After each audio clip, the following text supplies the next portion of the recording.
We talk about what it takes for a teacher to keep students engaged and involved, but it really extends beyond that because a teacher also has the responsibility to keep the parents involved and engaged in the learning process and to assist them to understand how best a parent can make a contribution to the process.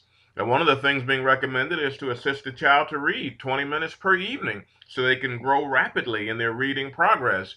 And among the tasks that can help in accomplishing that is when families come together and read together and so they can polish one another.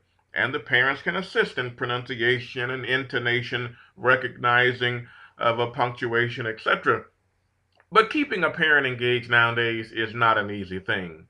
Living in the communication era, there are so many things being thrown at every adult, and urban or suburban, there's also special challenges involved now in America, just keeping families together, keeping the budget intact, and being able to go from year to year with the same planning. Sometimes sitting down as a family to do some planning, you almost feel like a corporation yourself because there's so much involved.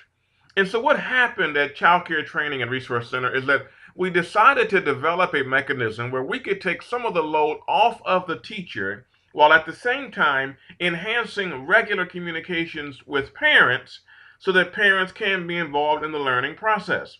Now, schools do a great job, especially when they have inter-school activities, but you can't have them every week. You can't have them every other week. Parents couldn't schedule time to be there, and school personnel would have a pretty hard time making themselves available, especially all the time after hours.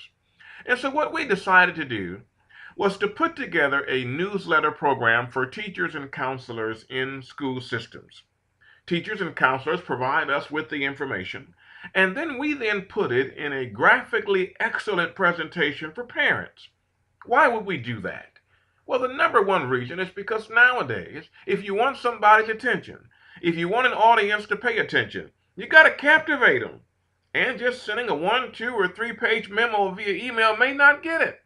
Imagine getting 500 to 600 words from your kid's teacher when your entire day is words and words and words. God help the lawyer, the paralegal, the salesperson, whomever, reading all day long, and now take a few minutes to read something from the school.